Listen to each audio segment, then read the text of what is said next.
something a little different for you on this 420's Eve. Yeah.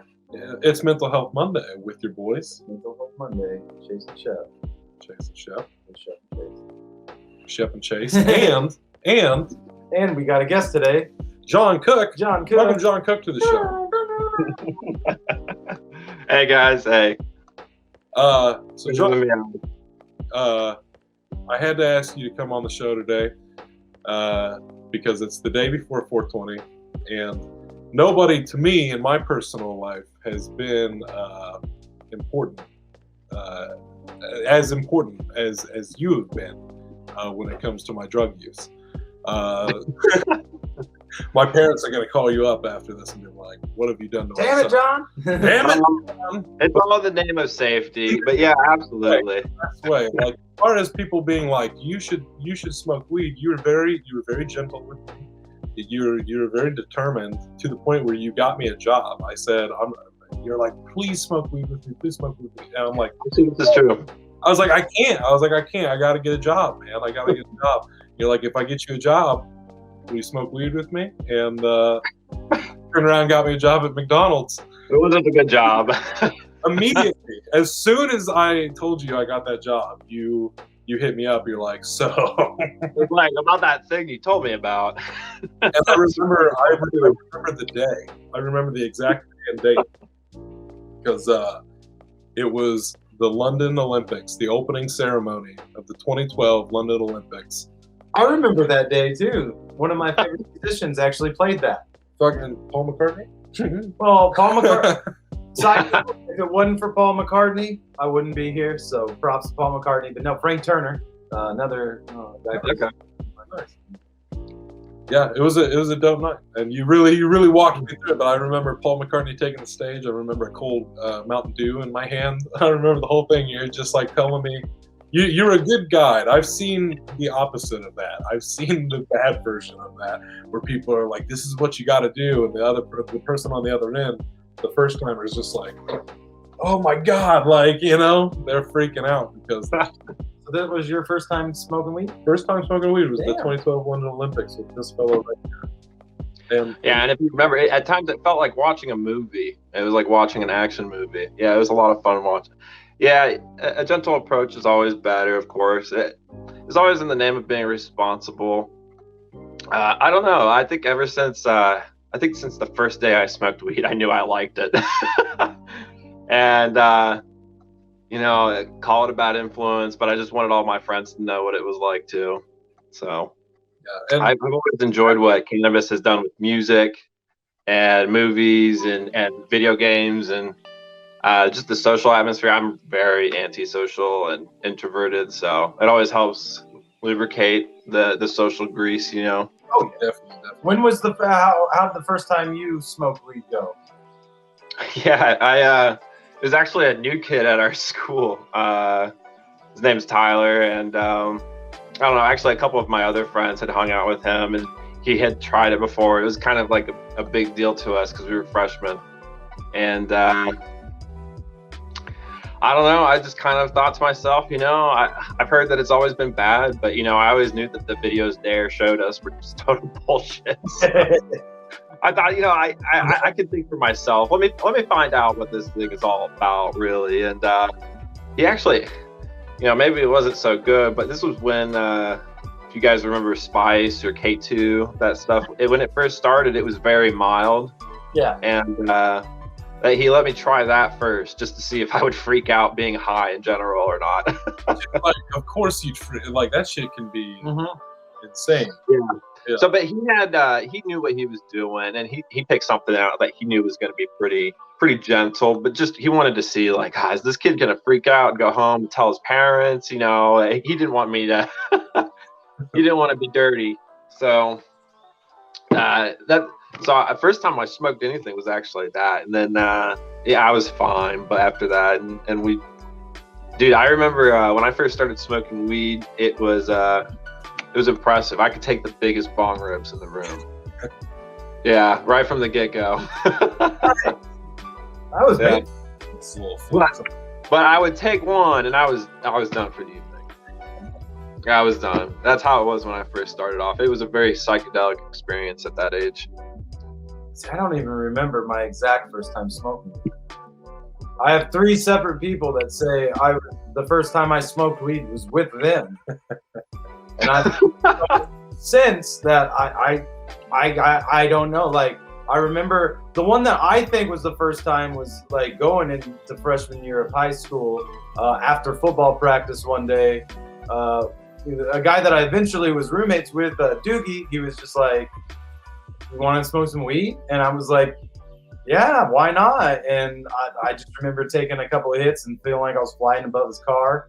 And like within that same fucking week, it seems like that happened. And then like the next night or later that night, my sister and her boyfriend were like, "Hey, let's go smoke some weed." And I was like, "Okay, like let's do that." And then one of my best friends right after that was like, "Hey man, I just got some weed. We should try this out." And I was like, "Let's do that." Yeah. So all 3 of them was the first, with them. And it's like, okay, one of you's right.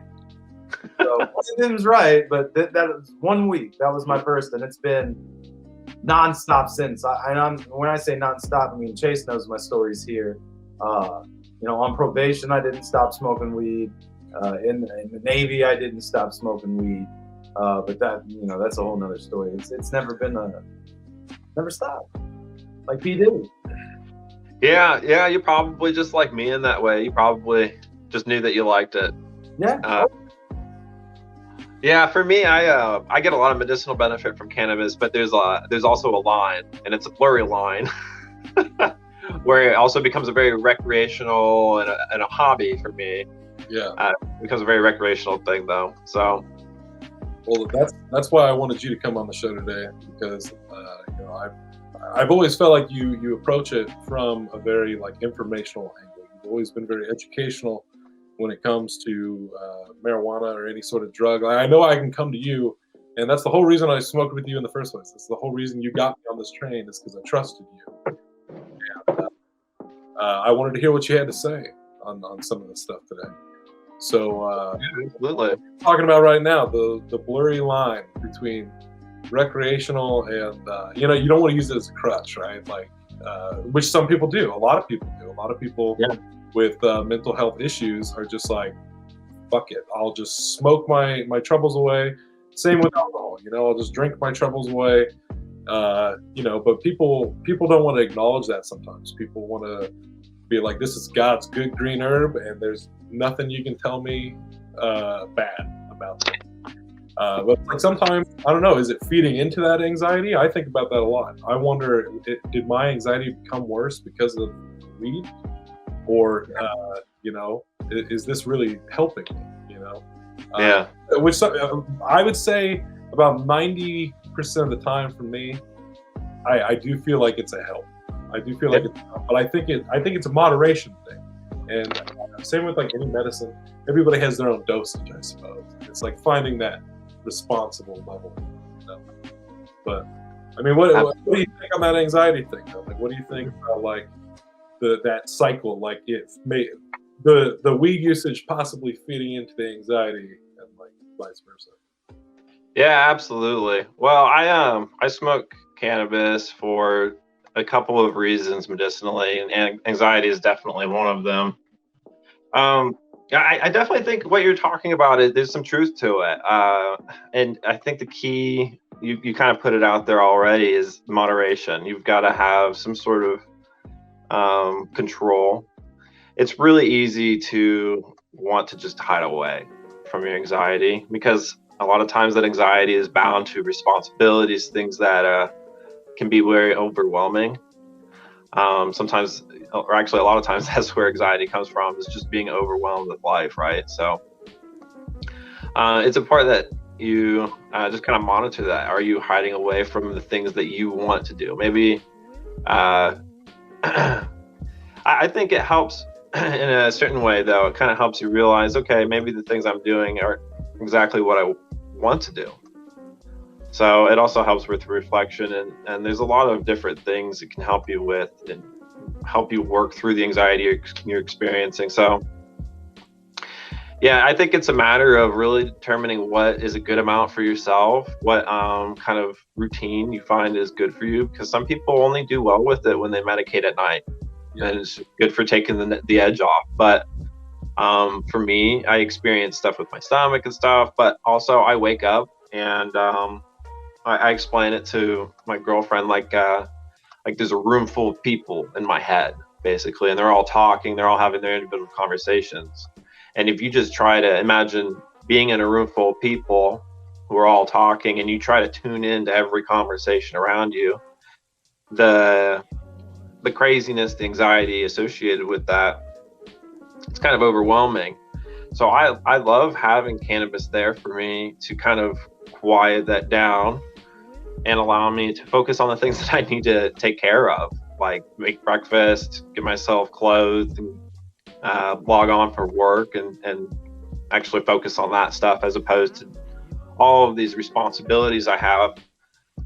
Because it really doesn't do any good worrying about stuff like that all the time. Now, I think I experienced this anxiety personally, and I think Chase, I think you're kind of the same way in this. I experienced anxiety like this because of years of prolonged and extensive stress.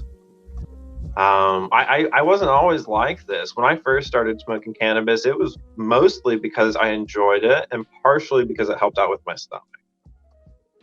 But these days, having gone through school, I've almost got a master's degree, and I've really had to just do everything on my own. It's difficult working multiple jobs at a time sometimes.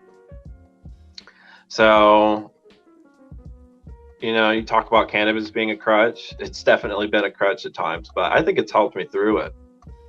I think it's helped me be a better person. It's helped me reflect more. It's just a matter of moderation and balance, right? Say it's to me, it's like it's more about the way you go about using it.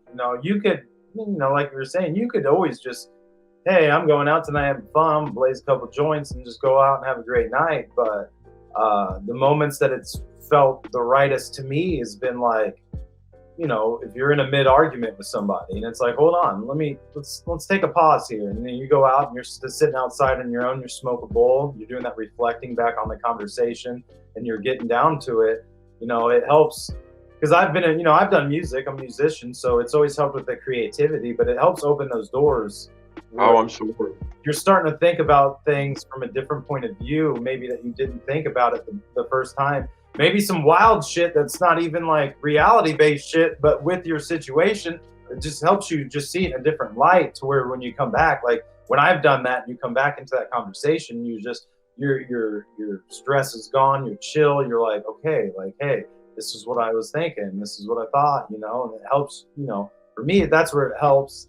The anxiety part, as a musician going on stage, that, very anxious sometimes. And, when you got 10 people out there, when you're going on stage, not so much, but we played a couple shows where, I'm out back throwing up because I'm like, I don't want to go on that stage. There's too many people up there. And that's one of those moments that it's like, you do have to go off to yourself. It's almost like a little ritual. You know what I'm saying? And it's like, I'm going to book a couple hits off here to myself and get in my head and tell myself like, hey, we're good. We got this. And yeah. I mean, I definitely dig that thing about reflection for sure. I mean, I think it definitely helps with that. It opens up your heart, your mind, to a lot of things. It helps with understanding, and it definitely gives you time to sit back and be like, okay, wait a minute, like let me think for a minute, because I am like you, John, in the sense that I too, my mind, and that's something that I've had to question sometimes. I'm like, was I like this before I started smoking weed? And the answer is yes. Yes, this was my default before weed ever came into the picture. And it's just that loudness, like you're in a room full of people. And, some people, again, it affects everybody differently.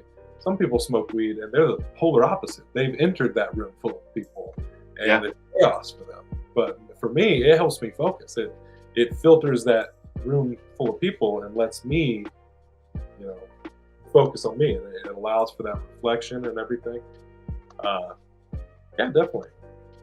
I think to me where the blurred line always came in, and my thoughts has been, I never wanted to get to the point, which I had, like this past year before we started doing our podcast, it was like, all I'm doing is smoking weed, playing video games, watching movies, just sitting on my ass, basically, eating snacks, because obviously, you know, and everybody knows, you smoke, you get the munchies, you know? And to me, it's like, I always looked at it, even when I was growing up, because it's been illegal most of our great life, you know, here. And I was always one of those people as a musician and shit, you know, pushing that, hey, this can help people. It shouldn't be illegal. It should be legalized. And now that it is, it's like, I always had that mindset, like how I was raised was like, I treat it like an adult, you know, like I do an adult. I take care of my shit first, and then I can go smoke some weed. Right. You know what I'm saying? When I'm done with this stuff. Yeah. Or if I'm, you know, in the middle of doing this and anxious, you know, or stressed out, you know, take a couple of hits, but I'm still getting my shit done. Whereas, like this past year, it was just mainly smoking, sitting around, not being creative, not doing nothing. And that's where it's, to me, I've crossed over to that line of now I'm abusing this. I'm not using this in the way that I feel like it was ever intended to be used. I'm just abusing the shit out of this to run away from those problems that I did have, because you can use it for that if you wanted to.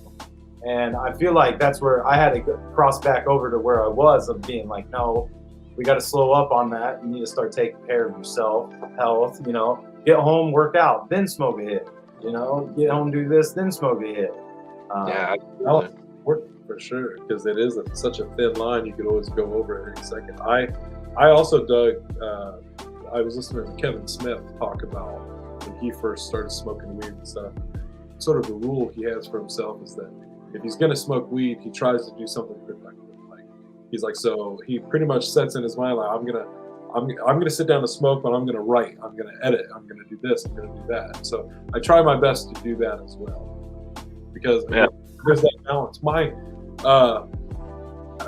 Obviously I'm somebody who questions it a lot. I do go back and forth with that mental health thing, because sometimes I do wonder about that relationship. I can't help but that's just how I am about the entire world. Is just like, you know, is this more helpful or hurtful, you know, as I consume this? You know, I think for me, I think where I'm kind of at with it right now is that I'd like to step away from the smoking of it all, but I still want to be consuming THC for sure, because something my mom said to me that was very profound to me was, she's like, don't talk yourself out of something that's going to help. And I think a lot of that is because it's just stigmatized, man. You know, it's like I was just telling you before the show, you know, doing this and trying to make this happen as a career, like as an entertainer and stuff like that, it's very similar. I totally lost my train of thought. Stigmatized. And that's also one of those things where it's like people don't back you up on it, because they're like, yeah, that's fun and shit, but like, you know, get a job, hippie, you know, shit like that. It's all stigmatized, but you know, like my mother said, don't talk yourself out of something that's going to help you. You know, it might actually help you. And just because you think it's bad, you know, obviously the tides are turning on that. A lot of people are thinking otherwise on it, you know, for good reason. For good reason, you know. Yeah. Cannabis has been amazing for me in terms of medicinal help, but I felt that pressure a lot for sure, because maybe the stigmatization of it. I think there's like that pressure that, oh, maybe, you know, it's okay for me to do this for now, but I probably shouldn't do it for my whole life. You know, there's a lot of that, but I think there's some reality, some truth to that. You know, I don't think it's like something that we have to get away from completely by any means. I think if it's something that we like, you know, it's kind of a hobby and interest. Yeah, I really like good quality bourbon, right? Mm-hmm. And I don't get it a lot, but when I do get it, I really enjoy it. And I think that when I'm an old man, that's probably going to be my relationship with cannabis as well. I have an interim goal. It doesn't really have much of a timeline to it, but I'll leave you for a second on that. I've known if you're an old man and you're not still chiefing away, like I'm gonna think you've been stolen. You've been Well, once I'm grandpa, I probably will be. But I think the smoking, it's probably not the best for your health, and especially long term, right? I mean, we have to be honest with ourselves. This, I this is this vaping. I bet here in 10 years we're gonna find out this vaping shit's fucking up a lot more than we think. it's probably not as bad, but still not good, right? That's what I think. Yeah. My totally unprofessional opinion on this matter, but I went from I used to smoke only flower because that's all we could ever get. Yeah. And over the years, I don't know why. I think it's just like whatever California was sending out the back door, it just was boofier and boofier.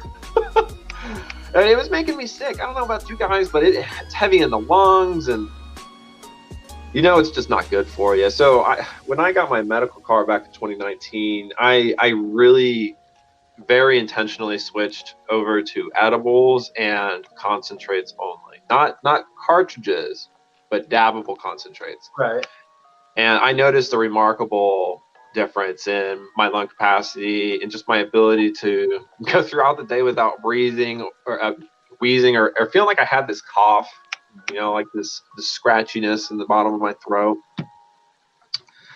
So I think there's a little bit of progress with that, but still, I think years and years of coughing and filling my lungs up with this substance is probably not the best. So I don't know. A lot of people who are of that age do still kind of stigmatize it a little bit. I've noticed people around my parents' age and stuff are, now that it's legal here, people are more curious. A lot of people are embracing it, but their age, they do love their edibles. Mm-hmm. They like their gummies. They like their chocolate bars. Yeah, anti-smoking, and where that comes from is the cigarettes. Their generation experienced something different than what ours has. We picked up these vapes, these Juuls and stuff. We don't know what we're doing with them. I mean, I'm speaking a little bit third person here because I really don't use those that much. I did for a little while, and people are smart enough to make their own decisions, of course, but I don't know. That anti-cigarette shit worked. I think the truth thing worked way better than the dare shit. Truth or dare, people. Truth. I just think truth. The message is real. It's based on a very real thing. People have watched their grandparents or their parents pass away, but their last hours were spent wheezing on a hospital bed because they have lung cancer. Actually, something interesting. I went to the doctor the other day, and I believe it was there. I was asked if I was around people who smoke cigarettes a lot, because she asked me if I smoke cigarettes. I said no, but I do smoke marijuana. She's like, oh, okay, so you do smoke. Well, then she's like, are you around people that smoke a lot? And then she immediately assumed that I was around people who smoke cigarettes a lot because I smoked weed often and was around people. I said, no, not really. And she stopped and was shocked. She's like, really? I'm like, yeah. I'm like, I think I have maybe one or two friends who smoke cigarettes, really. I know you did for a minute. You might still have one or two every now and then. Who knows? Yeah. I don't know what you get up to spare time. But it's one of those things I've definitely seen it die down quite significantly as I've gotten older. Well, see, I think it's been the generation. I was still the generation, when I was a kid, smoking was still in buildings and shit. Yeah. And, I work at a grocery store now, and I laugh about a grocery store I worked at when I was 18. We could sit right in the back where all the food was, and there was a table and smoke cigarettes there in our break room inside still. So I got to see that whole, big sweep across the nation of banning cigarettes inside, and the truth campaigns being rolling out. I started with Joe Camel in cartoons as a kid, and then got to get to so I feel like now that my generation's moving on, and a lot of us have, we got to see, like you were saying, the effects of cigarettes. Like my great grandfather passed away from lung cancer and shit like that. So we've got to see that to get away. It's not as normalized, but I did notice, which this is a whole grand topic, but I guess it's kind of mental health there. But for me, it's as a former smoker, it was the society needing a group of people that we could openly, hate on, and nobody would say that was wrong, because then it, the whole this is everybody's air, sir, and you can't walk and smoke. You can't stand outside. You know, some places you can't even stand outside your own fucking house and smoke a cigarette. You can't do that. Right. And it's like, I felt like, you know, we hit a point as a society where we were just like, we don't really have anybody that we can fucking discriminate against at the moment. Smokers, it's on you now. Because I always told people when you broke it down, for the lung cancer, the number one cause was CO2 emissions from vehicles. So it's like, it's not secondhand smoke. It's not the number one cause, but that's the one we're fighting against right now. I don't see all you guys up saying, stop fucking driving that car. You're going to give me lung cancer, and so I kind of felt that was how cigarettes went. And when vapes came, like I said, I'm vaping right now. When vapes came out, I was like, this is just a new controlled way to keep us addicted and keep us on their shit. I don't think our government will ever legalize something that won't kill you, potentially. I think that's why marijuana is not federally legalized yet, is because they know that, well, this product won't wean off this population anymore. Like cigarettes or alcohol do. If they consume those every day, they're going to die young. There's a lot of profit to be made off of cigarettes and alcohol. There's a lot more profit to be made off of cannabis. Well, and I think now, I saw recently now that the alcohol and cigarette companies are starting to look towards cannabis. And I think now that once they do, I bet it'll be federally legalized once they find out how to keep their profits rolling. Yeah, well, lobbying they've spent long enough lobbying against it. They've positioned themselves now to be able to hop on board. Yeah, it's our society's kind of fucked when it comes to that. Because, regardless, the facts have came out that, marijuana helps with a lot of medical issues. When I was a kid, it was like, no, it doesn't. No, and they fought tooth and nail against all that. Oh yeah, there was nobody recognized any medical benefit for it when we were kids. No, not at all. Yeah, but I don't know. Maybe it was Michael Phelps. Who knows? Let the world know. Like, hey, turning point. Honestly, something that's been strange is I don't know, being in this era of watching it become legal. It's been interesting. It's definitely been interesting because, I remember a couple of years ago when I went to Oklahoma, there were billboards it was for medical, but there were full billboards by the interstate for weed. I'm like, that's incredible. That's incredible, man. And now not too long ago, Seth Rogen was on Jimmy Kimmel. That's not anything to get too excited over, but he was literally just there to talk about weed. He didn't have a movie out, didn't have a TV show. He was there to talk about weed. He was there to talk about his weed company, coming to America and stuff. And I'm just like, wow, this is insane. He's on a network that my grandmother could be watching right now. She's awake. She could catch this. It's just crazy. It's come such a long way. It really is. I'm blown away by the progress. I really am. I think it's our generation pushing forward. I mean, I think it's all of us smoking weed and our parents seeing that it doesn't totally destroy our lives. Maybe, I don't know. That's what it is. Wait a minute.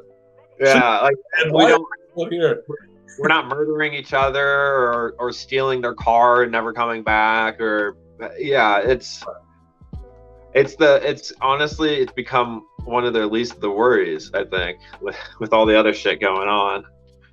Yeah, I think for me, I feel like, the rest of the shit that's kind of popped off since the 80s, like crack and meth and all this shit and rampage, I feel like everything's so fucked. They're like, let's just get high. Yeah, as long as you're smoking weed, it's like, you know what? You could be doing a lot worse out there right now, my guy. Everything's going to be okay. And that's pretty good. Where I'm at. No, it's bad now with heroin and meth. And that stuff gets into high schools. Yeah, no, and that's sad to hear that they're doing it.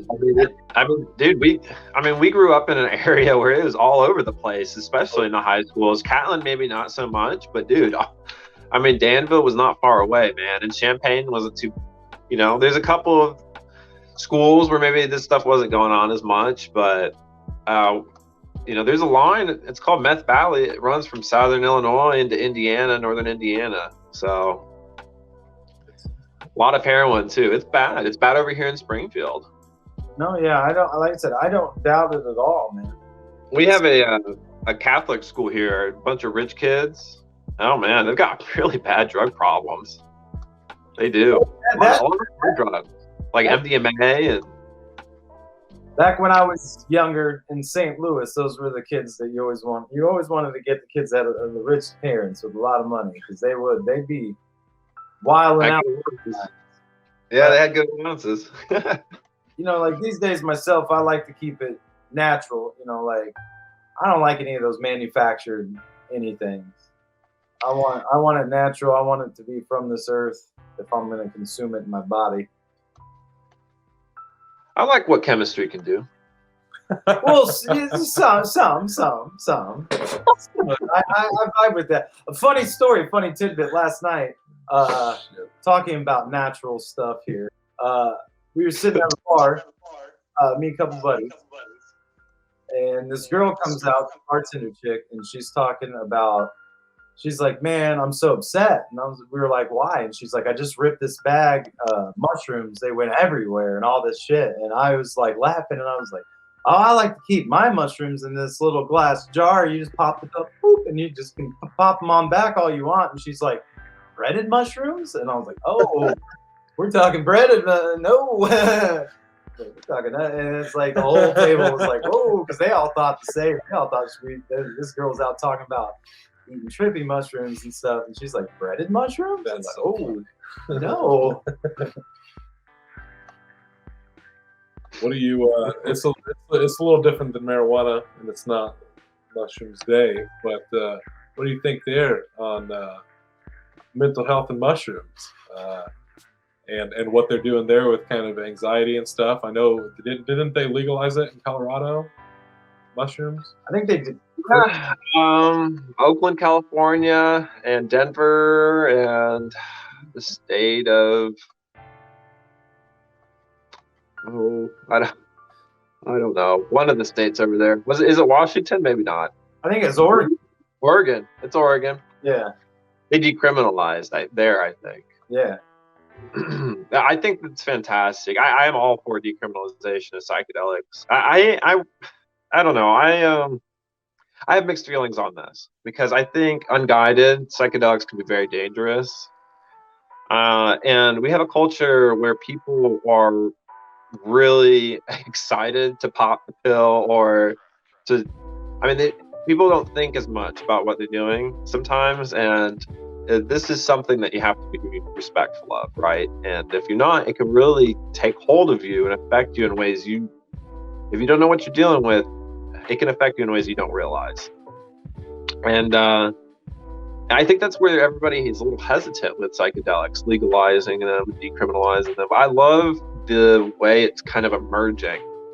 It's that anxiety of mine has been kind of set to ease a little bit, because where it's becoming decriminalized or legalized, the culture around it for new people is to use it more in a therapeutic sense. And that's where the discussion's at right now, at least from what I can tell. And I think that's exactly where it needs to be, because that's what it's great for. I've talked to a lot of people who their first time with a psychedelic was solely recreational, and they did fine. Mm-hmm. But for a lot of people, their first couple of experiences, psychedelic experiences, they're more emotional and intimate and developing. I don't know. So it helps a lot to have a friend there who knows what they're doing to kind of guide your way through it. It does.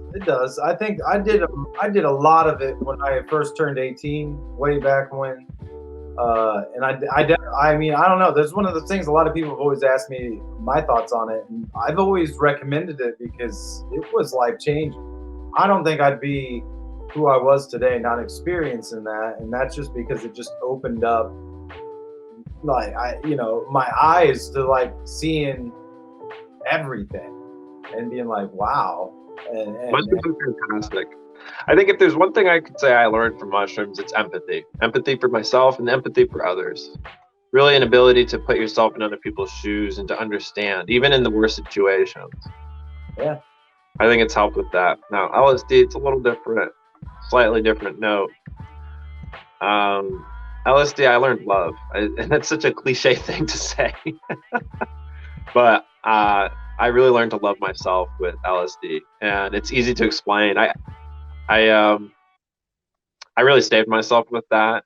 And when I really tried LSD for the first couple of times, I was in a fantastic environment for it. It was also during a time in my life where I was just very stressed out in general, and I was overworked, and yeah.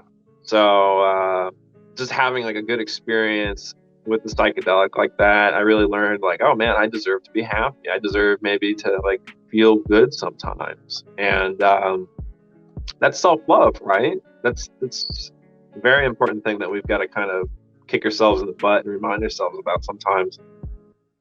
So I went a couple of years, I think it was after my sophomore year in college. I worked the summer full-time, an internship before my first year of college, and then full-time schedule, and then another internship, and then another full-time schedule.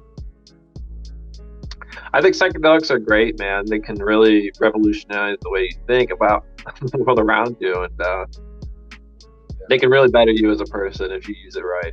It's the whole reflection thing. No, I think super important.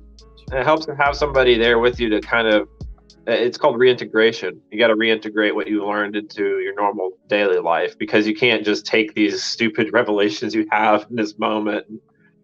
It's not always easy to translate that back. That's always been something for me, like again with my back and forth with marijuana in general. I basically, I guess my challenge in life is to learn how to live life as if I was smoking weed all the time without smoking weed all the time. Yeah, it's definitely what you just said, kind of bringing that stuff back with you. Yeah, and it's in a way it's kind of the same thing as like therapy. If you go and take some therapy, you're going to experience the feelings of therapy while you're there. But if you don't take that stuff outside of therapy, and apply it to your problems, then it's not, it's not going to do anything. So absolutely. A therapist, that's exactly right. A therapist will give you homework. You'll talk about stuff, and then they'll give you homework, and that's reintegration. That's all that is. It's absolutely true. Yeah, so I think the dialogue around psychedelics, the places where it's being legalized in the U.S., it's good right now. I'm happy that it's happening, and I think we need it in a certain way. Yeah, there's a lot of hate right now, and I don't just mean the hate that the media is talking about. I mean the total divide. Yeah, just the constant back and forth between this team mentality. It's a total dichotomy that we have here, and it seems like there's a lot of people who are really aware of it, but they still fall into it. Yeah. And I don't know, maybe some good mushrooms can help people step out of that and I think look at it from a third person view. No, for real though. I like you were saying earlier, I think it would show them, it would make them more open to accepting the world as it is around them, and realizing that it's kind of on all of us to change it. Like we could all come together and do this. I'm really glad with Oregon, a lot of people give them hate for decriminalizing everything, but I've always thought that too. Like we're having massive problems all over our country right now with addiction and drugs, and it's like, instead of just locking people up and throwing them in these profit prisons, we could help them.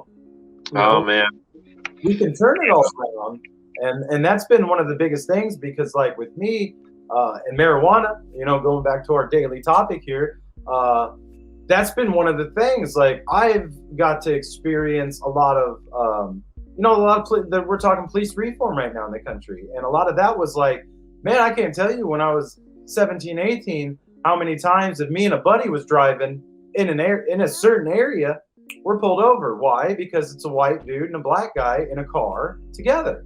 well, you're in a bad part of the neighborhood. There must be some drug activity going on here, because in their head, well, ain't no other reason for a white guy to be down here. And you got a colored guy in your car with you, so he must be giving you drugs. And so I've been, advocating on this a lot. I've seen a lot of great people do a victimless crime, did nothing, and their whole lives were fucked because of it at the moment, thrown in jail, hit with fines, everything seized by police saying, oh, well, that was bought with drug money. That was bought with drug money. And then it's like, essentially, though, these people have been doing nothing wrong. Yeah. They're not creating problems for people, you know what I'm saying? They're not out there robbing people. They're not out there murdering people, for the most part. I know this happens, but I'm just saying. And it's been fucked up. So I'm glad to see at least one state is taking the step to sit there and take the power back and saying we can help people when they're in these situations, instead of just throwing them to the wolves and expecting them to get it right themselves when they might be lost. That's fine. I feel like addiction is a conversation we can definitely dive into as far as mental health goes, and I think decriminalization is probably a great first step because again, it's that stigma.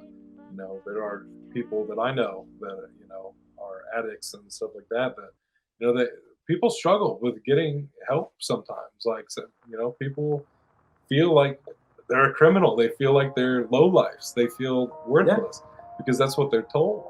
When you never know, man. You never know what situations led to what, and drugs are powerful things, man. Drugs are very powerful things, and they can take over. The mind is a very powerful thing, and if you start, it's already something. If you're not in control of, if you start throwing drugs in the mix, you're not going to get control of it. You know what I mean? Especially those crazy types of drugs that you're going to get addicted to. Yeah.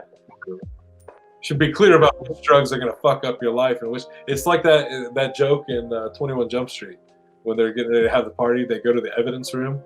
He's like a brick of cocaine, and he's like, we're trying to show them a good time, not ruin their fucking lives. He's like, brick of marijuana, best party ever. It's like, yeah, you don't want to fucking ruin these people's lives forever. Yeah, I think the way we're talking about addiction is going in the right direction, but we've still got some progress to go. Illinois, with the new recreational cannabis program, or not recreational, I apologize, with their medical program, there's a component of it specifically for opiate addicted patients, and they're basically able to enter the program to use cannabis to step off of opiate use, which I think is fantastic, but it's a little closed-minded. It's a little bit of a tunnel vision because there's so many other people who are addicted to other things that aren't opiates, and I'm afraid that we're really only talking about the types of addiction that are affecting wealthier communities. But I hope it continues, and I hope our legislatures really start to consider these different drugs to be all kind of in the same category in terms of addiction. Yeah. It's getting somewhere, at least. It's a lot better than it has been. I would like to see work programs put up. It's so much easier to decriminalize addiction by getting rid of these frivolous, petty charges that really, some of them end up being felonies, really. If they would get rid of these and reinvest in the communities by offering to stimulate somebody's paycheck, for example. You say, okay, this person, they're addicted to heroin, or they're getting off of heroin, they need work. The state will offer to pay a quarter of their salary if they'll take you. It's like, boom, there you go. You've got somebody taking care of them in terms of work. And, you just kind of convert the medical facilities. We've got the infrastructure set up already to handle it. Oh, yeah. It just takes a couple of pen strokes to make it happen, really.